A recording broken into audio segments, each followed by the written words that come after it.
Hi there. Welcome to another episode of Pateo Television.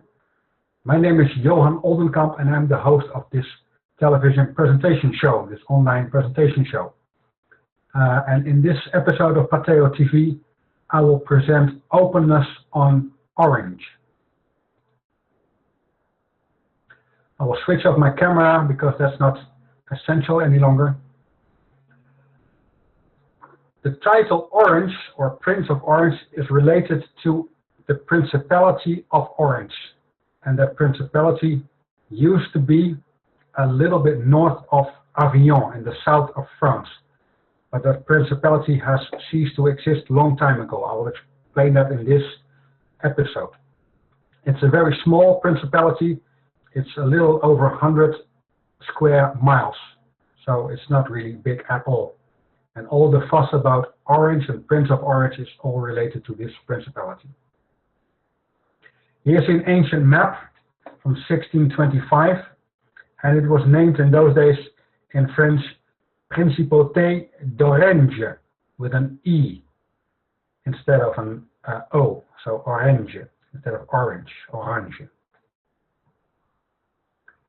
The first Prince of Orange was this guy, Bertrand I of Beau, or in French Bertrand Premier de Beau, and the last real prince was Philibert de Chalon, Philibert of Chalon, because this title could only be inherited by the male line. So when he died and he had no male son to take over the title, his sister came up with the idea to give it somehow to this guy, Renatus of Nassau. He lived somewhere in what we now call the Netherlands, and he later on took also the name de Chalon, but he was not really a de Chalon because he was not in the male line. So it was actually a very trick to give this title to him because he was not entitled to it at all. And that is why the title could never have reached William III. I will explain that later on, who became King of England. Now you see the coat of arms of this principality, and here you see this green part here, that's the area we talk about. So it was rather small. And here you see the city of Avignon. The Netherlands, actually it's the Low Countries, but nether is an ancient word for low. It's the lands that are low, nether, and they used to be 17 provinces. Together they were the Low Countries. And from 1482, the House of Habsburg was ruling over these Low Countries. And in 1555, Philip II became the new lord over the Low Countries. And then later on the revolt started. In 1855 he became the new lord, and in 1568 the revolt started in the lowlands, the Low Countries. I mean, here you see how it was evolving. And then later on, this guy, William, he became the hero of the Dutch revolt, and he was the son of also William. But strangely enough, he didn't call himself William II, but he called himself William I. That's, I think, a little bit disrespectful to his father. His father was named William the Rich, not because he had a lot of money, but because he had a lot of children. 14 with a real wife and one unlawful, so to say, child. So actually 15 children. And his eldest son, also named William, he was known as William the Silent or William the Taciturn. And because that came from the Latin word Wilhelmus Taciturnus. And even if the whole trick with non-male descendants was done, then he still lost the title because one of the conditions was to be raised by a Catholic. And since this William was raised by a Lutheran, then he was no longer entitled. He could not have inherited this Prince of Orange title. at the age of 11. So it's all unlawful. After the revolt, it took 80 years for the Low Countries to become independent. And that's known as the 80 Years' War against Spain. And after that, the provinces of the Low Countries were united. This William I, he was assigned as a governor named stadholder of several provinces in the Netherlands, in the Low Countries, namely Holland, Zeeland and Utrecht. Most foreign people don't know that Holland is something different than the Netherlands. Just like England is just a part of Great Britain or United Kingdom, so is also Holland just as part of the Netherlands. Actually a province, and now these are two provinces. And he was also assigned as a stadholder or governor over a province in what is now France.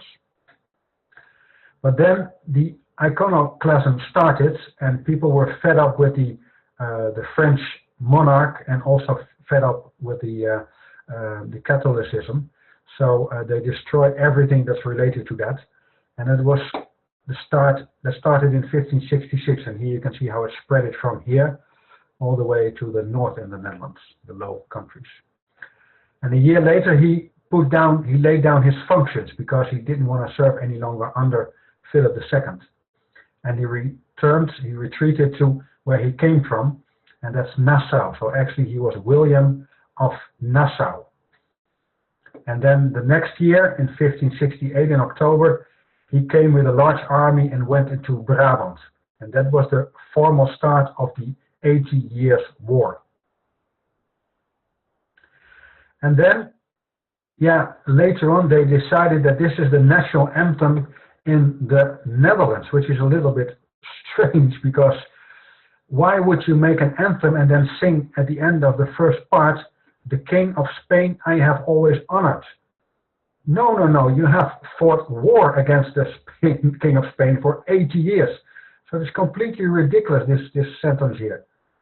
And officially became the national anthem in 1932, but they claim this verse was written, the song was written, the text in 1572. And I think that's complete nonsense. If that's true, then it's the oldest anthem on this planet. And I don't think there's any truth in there at all. I think it's a made-up anthem. The Declaration of Independence was signed in 1581 on July 26, and 7 years later, the Republic of the Seven United Netherlands, or Low Countries, was a fact. Actually, the 7 united provinces were united. And then later, he became the first ruler of that independent country. The first stadholder, and he was murdered. He was murdered by this guy, Balthasar Gerard. And then for nearly a year, it was a kind of vacuum. There was no new stadholder assigned. His elder son was then still held prisoner in Spain, so he could not have taken over that role. And then later, his second son, Maurits, took that position. And he actually became a real dictator of the Low Countries. He first learned a lot from this guy, Johan from Oldenkamp. Actually, my name sounds a little bit like this name. And but in the end, he saw him as an adversary, and that's why he was publicly murdered. He was hanged in The Hague by this guy, and he took care of all his other opponents as well, either by murdering them or by releasing them from their office. So he became a real dictator. And when he died, his younger brother, Frederik Hendrik, took over the position, and he had 9 children. His eldest son was William, was also named Willem, or William in English, and he became then the 4th stadholder of the United Provinces. But this guy became known as William II.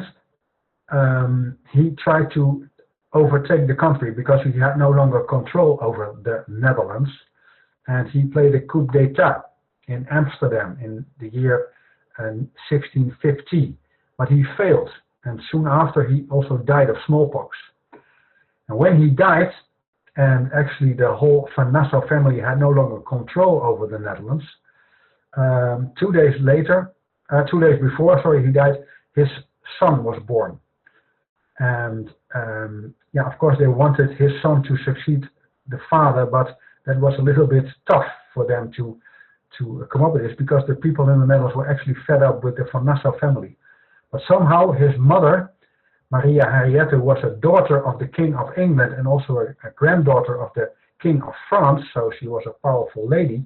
She was able to take control over the Netherlands after 7 years. So in 1657 she became the regent of the Low Countries, of the United Provinces. And later on, when William III, their son, was old enough, he became the stadtholder of the Netherlands, of the Low Countries.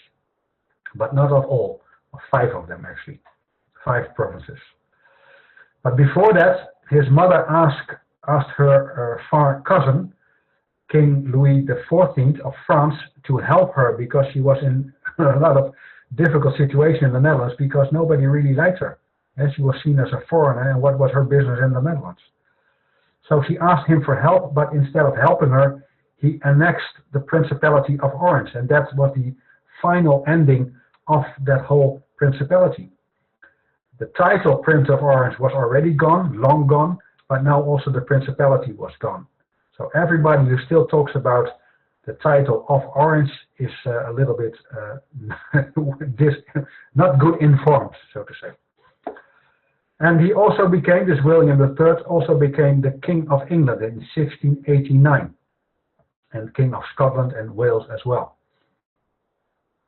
And when he was King of England, the Bank of England was founded in the year 1694.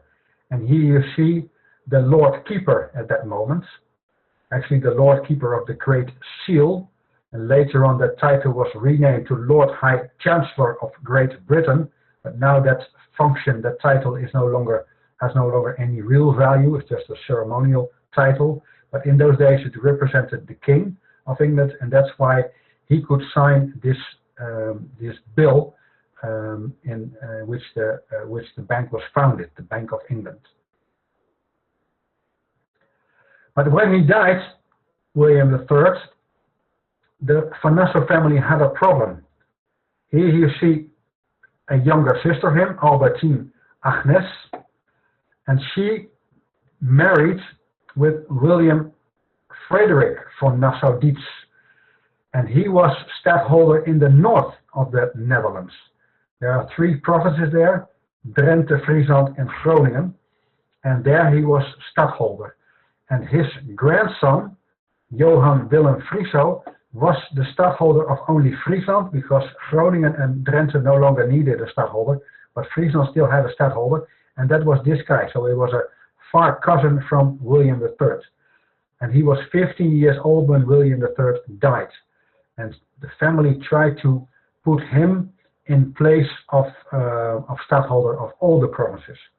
That was their new goal, because the Van Nassau family wanted to rule over the Netherlands.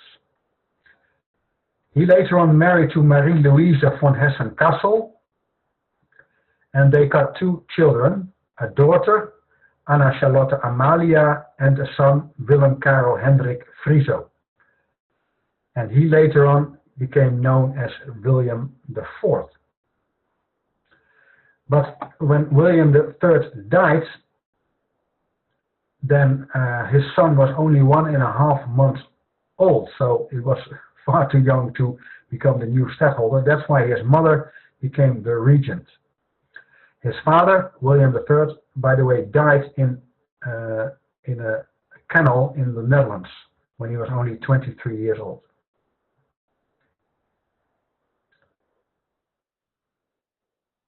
So he became later on stadtholder of Friesland, and he inherited the title at birth. And later on, when he was 7 years old, also Groningen granted him the title of stadholder. And when he was 11 years old, also the province of Drenthe and later on the province of Gelre, now known as Gelderland. This guy, William IV, he married to Anne von Hanover, and she was the daughter of King George II of Great Britain, the eldest daughter of him. And from him on, we see a lot of stillborn children and miscarriages. The first two children he and his wife Anna had were stillborn girls. Then they had a daughter, Wilhelmine, and the second daughter, who was not stillborn, she died after 1.5 months, so also very early. And then they had a son, Willem Batavus, and later on he became William V. And when he was 2.5 years of age, then his father died and he officially succeeded him. But yeah, he was too young, so first his mother, Anna, became the regent, then his grandmother, not the wife of King George II, but from the other side, became the regent, and she also died, and finally his sister, Wilhelmine, became regent as well, until he was old enough to take over.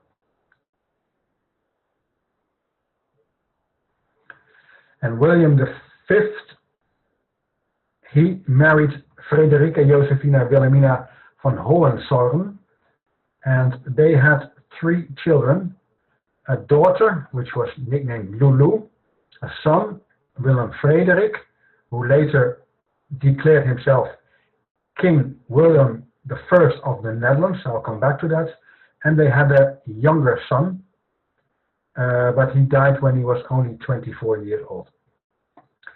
This guy, William V, he joined the battle of King Louis XIV against the Republican forces.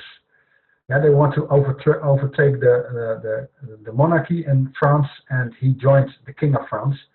But when the King of France lost, the Republican force came also after him. And that's why he fled in 1795 to England with his family. And when he was gone, the population in the Netherlands was so happy that the von Nassau family fled that a popular revolution immediately started.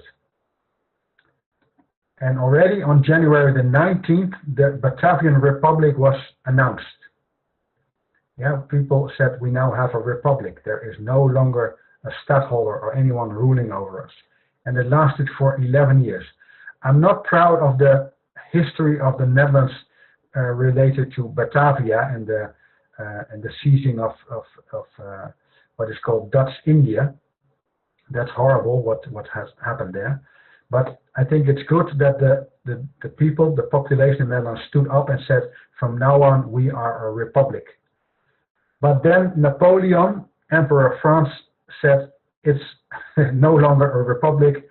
I'll say that you now have a new king, and that's my younger brother, Luigi Napoleon Bonaparte, and he became the King of Holland, because it was officially named Royaume de Hollande, the Kingdom of Holland. And apparently he didn't know that Holland was only a small part of the Low Countries. But Napoleon was not happy with the ruling of his younger brother, and that's why he ended it in 1810 and said from now on those provinces are part of France. Here you see, by the way, the flag of the Batavian Republic. Then Napoleon lost. We all know the story of the Battle of Waterloo, and we also know that that is how Nathan Rothschild became multi-millionaire and became the de facto owner of the Bank of England. I'm not going to explain that here, but that's the trickery he used there, because people thought that Napoleon won and he knew he lost, and that's why he gained a lot of fortune. But when Napoleon lost, also his troops finally left the Netherlands, and then this very not so brave guy, William Frederick von Nassau-Dietz, he was able to take a boat over the canal and came back to the Netherlands, and then he proclaimed himself sovereign prince of the United Netherlands. And 15 months later he even proclaimed himself king of the Netherlands. And to complete it, he also said he was the Grand Duke of Luxembourg. But apparently he was not able to count very well because he didn't call himself William the Sixth, but William the First. But he was actually the son of William the Fifth, so I'm not sure why he called himself William the First again. He married his niece, like most of them always marry nieces or somewhere in the family.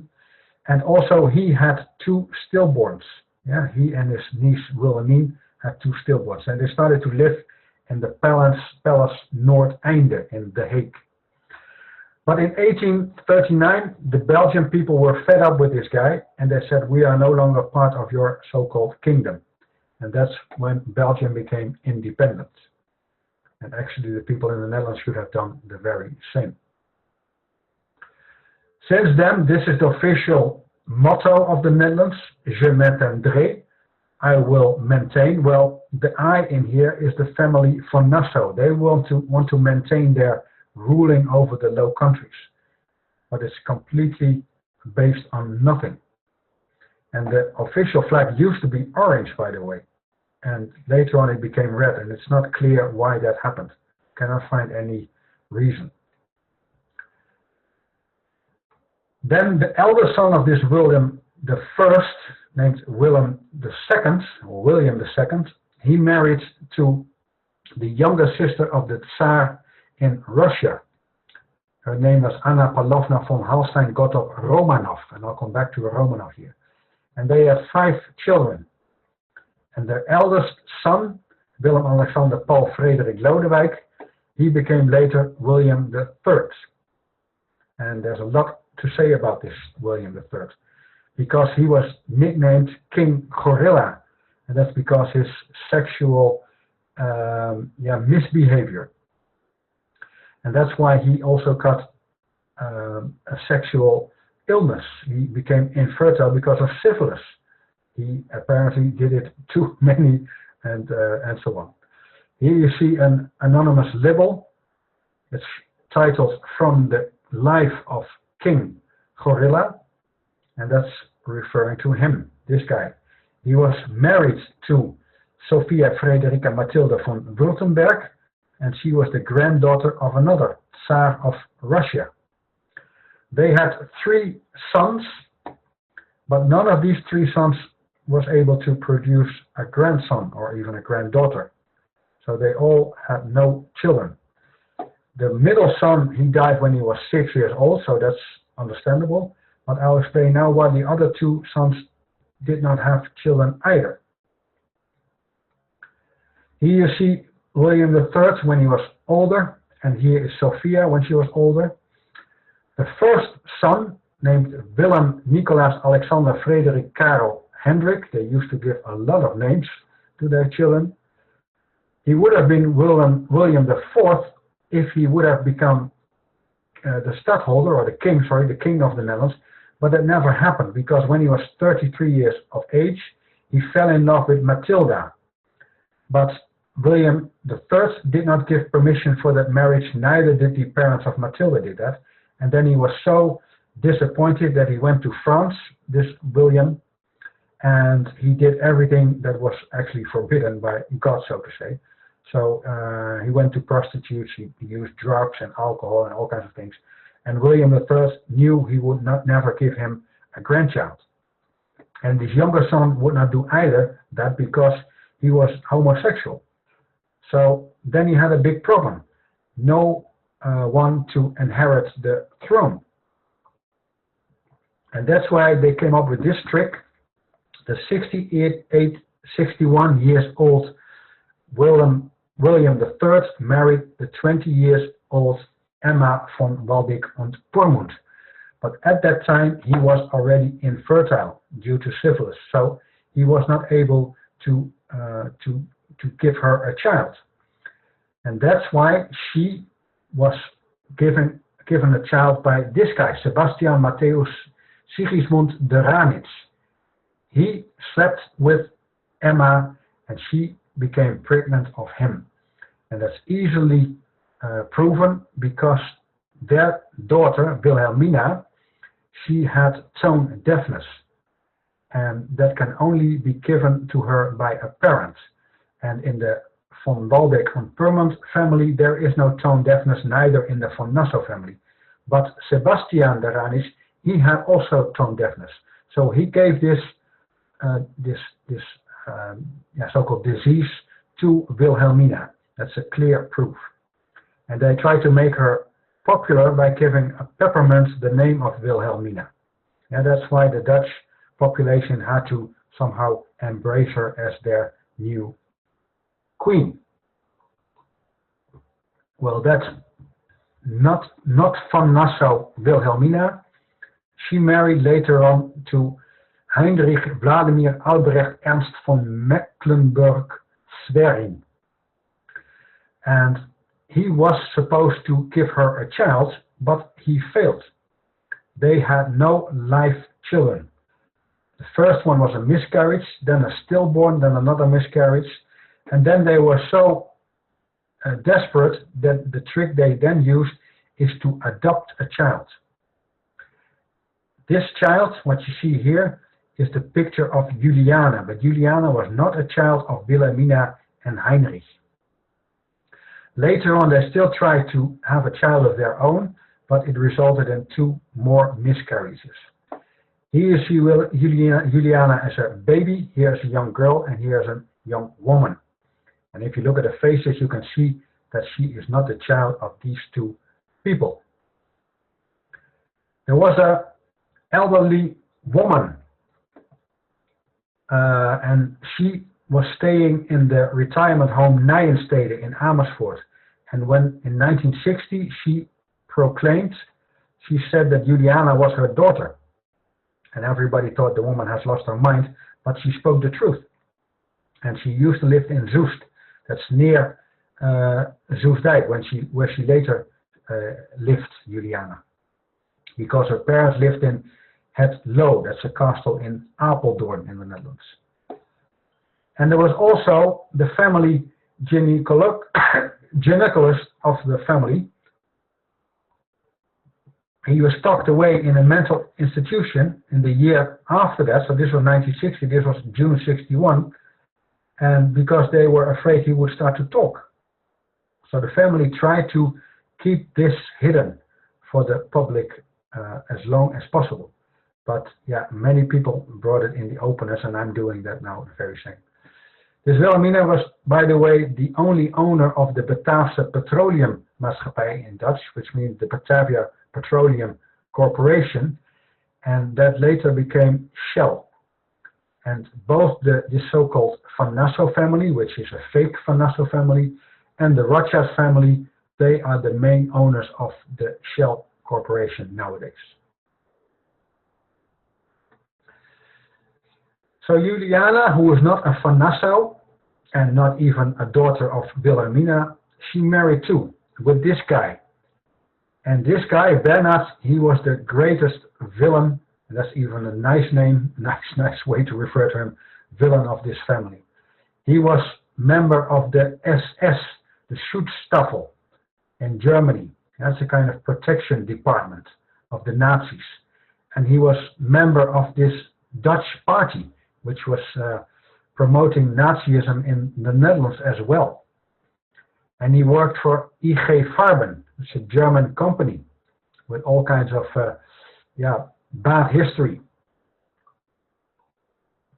Nowadays it's the company Bayer, and it's now taking over Monsanto, so I don't think I have to say more. And he also founded the World Wildlife Fund, which is actually a fake organization, because it pretends to do good, but it's not doing that at all. It's a big scam.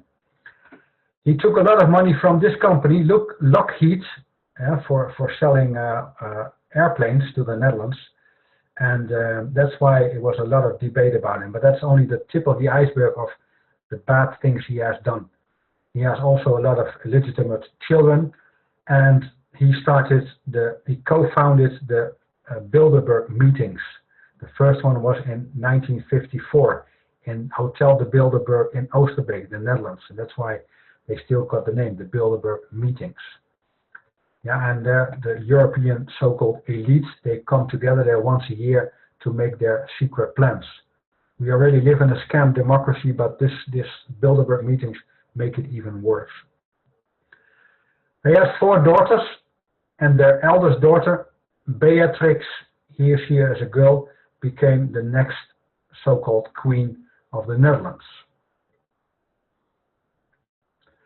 In 1991, the Romanovs asked Juliana for a DNA sample because they found bones of a possible ancestor, or possible ancestors, multiple, but Juliana refused because she knew that DNA would prove that she's not a Van Nassau, that she's not related to the Romanovs at all. And she didn't want that to be known publicly. And that's also why her daughter Beatrix always refused to give DNA. But Juliana somehow helped to become the secret of the so-called Van Nassau to become public, because on May the 8th in 1940, sorry, the year is gone here, 1940, she said that for 5 centuries now the House of Orange has never fled for any danger. But that's an absolute lie, because we know that William V fled in 1795, as I have just explained. And she is not that stupid, so she must have known about this William V fleeing at the end of the 18th century. So why did she say that? I think she said that so that people would start to do some research in what really happened. And then they would find out that Philibert de Chalon, or Philibert of Chalon, was the last real Prince of Orange. And that was indeed 5 centuries before that. Yeah, if you count 16th century until the 20th century. So it's not 500 years in between, but it's 5 centuries before that. So I think that's what she was referring to. So she gave us a hint, but people didn't take it because she knew that her mother was already preparing. Her mother fled 5 days later, and it was all well prepared. There was no panic at all.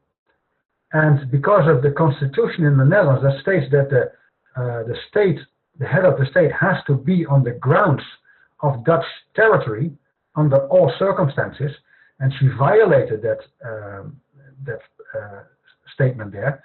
So that means that every decision taken later on is all unconstitutional. She could have gone to the Dutch part of Indonesia, where the Dutch were ruling. Yeah, I'm not proud of this history, but it was still then part of the Netherlands. And also here in Curaçao or Sint Maarten. Yeah, the so-called the islands near Suriname. All part of the Netherlands in those days. And she could have gone there.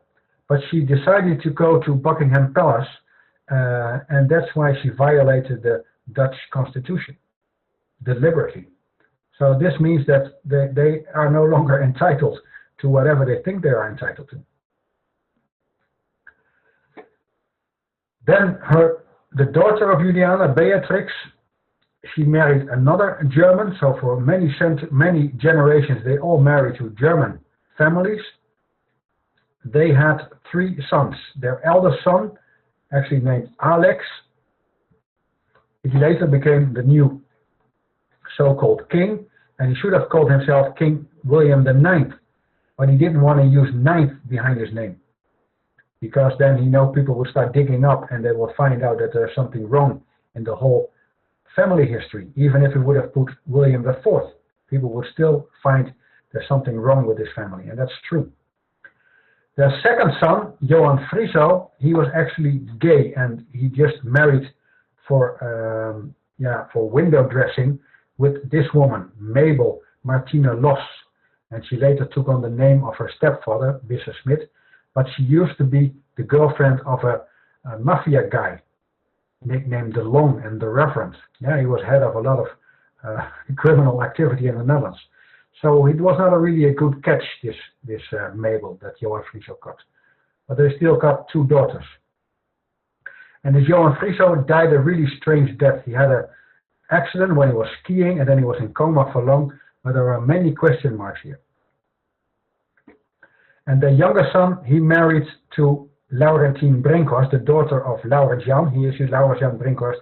He was twice minister, but he also allegedly had a love affair with Beatrix, because this guy, Klaus, you can see clearly here, he was so medicated. He was actually drugged to become constantly numb or totally numb. That's the impression he made. So apparently he became a liability to the family because he did a lot of bad things too. His name, oh, I'll come back to that. Beatrix was the so-called Queen of the Netherlands for exactly 33 years and not one day more. It started in 1980 and it ended in 2013.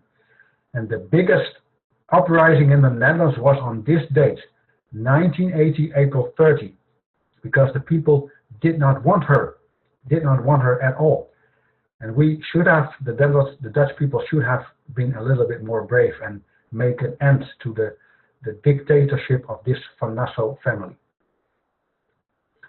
I talked about this guy, Klaus, and his name is mentioned in relation to this building, the round house near the city of Nunspeet in the Netherlands, in the Sands forest, and the forest on sand grounds. And this house was actually where a lot of young girls were abused and even murdered, and girls of all kinds of skin colors and hair colors and eye colors. All types of girls were deliberately raped and murdered by the Dutch elite, and he was part of that. That's what they say. This house was taken down in 1967. So yeah, people didn't want this to be known. And what I want to say more about this, then I'll come back to this guy, is it was hidden very well, and you could only come there via a special railroad. And it was protected really well. And it was all organized by this guy, Frank van Vleuten. He was the mastermind of this very sick practice of child abuse and child murder. And there's still another child abuser in the Netherlands, and he was Secretary General for Justice, for the Justice Department in the Netherlands. Can you imagine the highest non-elected guy on the Department of Justice? So the head of the Justice Department, in fact. His name, Joris Demmink, he was a child abuser too.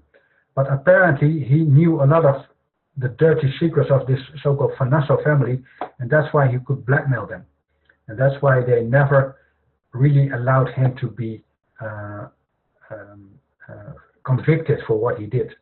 Yeah, it's still going on, but I don't think he will ever be convicted unless we get rid of this Van Nassau family. In Belgium, we saw that Marc Dutroux was arrested in 96,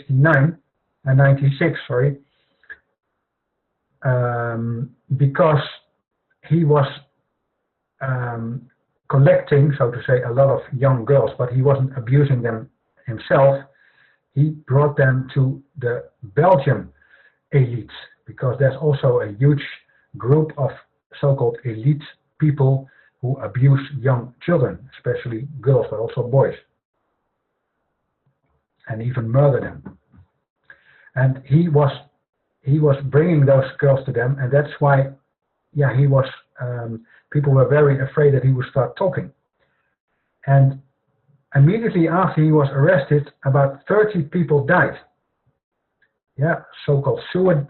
Some were suicided, so they didn't really commit suicide; they were killed. But they tried to make it look like a suicide, or they had a fatal accident. And the German television, the second German television, the zweites deutsches Fernsehen, ZDF in Deutsch, so ZDF in English, wanted to bring out this documentary. It was scheduled for broadcast on November 28 in 2001. The Trace of the Abusers, Dutroux and the Dead Witnesses. Yeah, there were about 30 dead witnesses. You can still find this documentary on YouTube, even with English subtitles, and I think it's very good to watch this, because it proves that there is still a huge network of pedophilia, child abusers, child murderers going on in the highest circles of the so-called civilized world.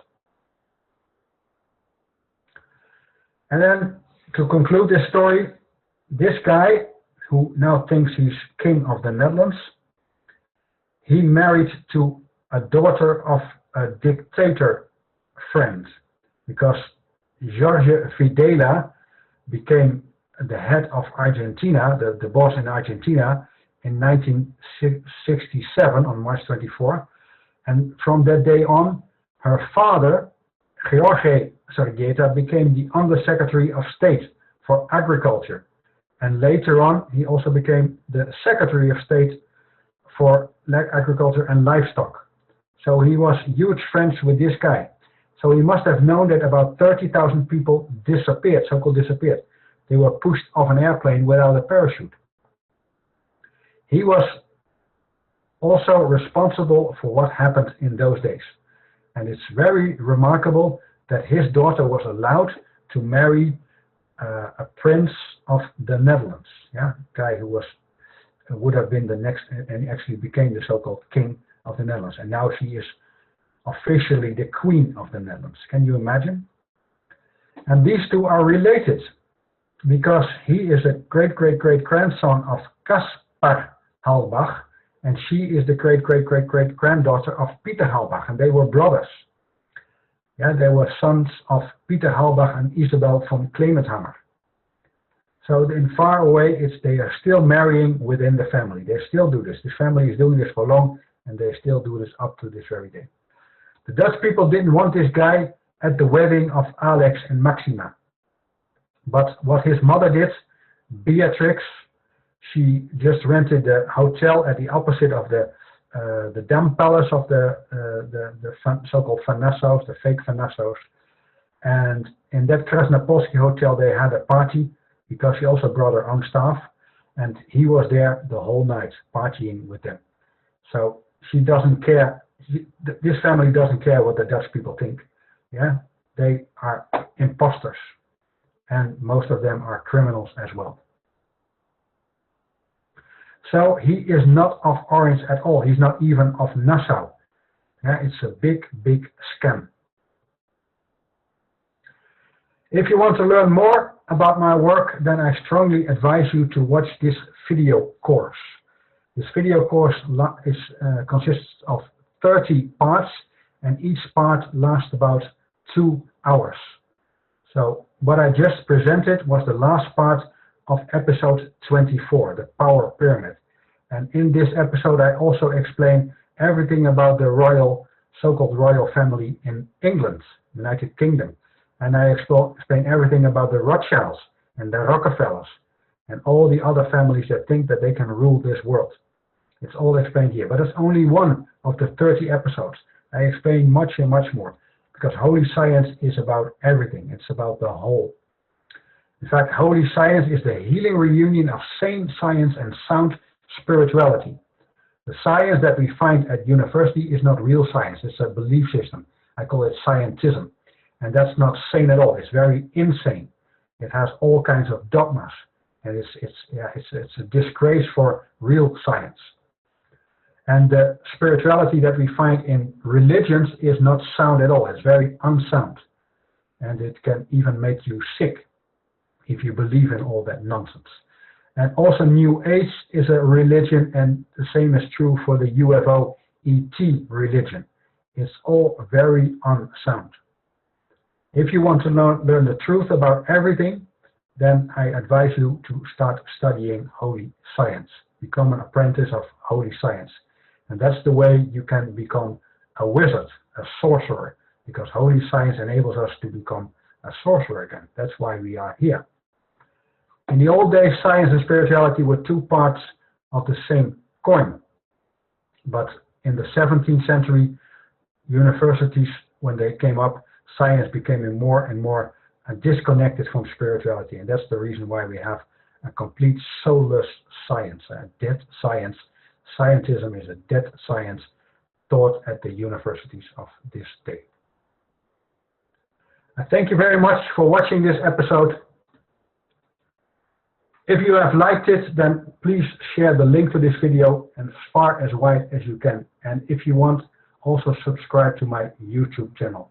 If you want to contact me, if you want to do the video course, then you can find my details on both holyscience.org, this website, or on pateo.nl. Thank you for watching. Namaste.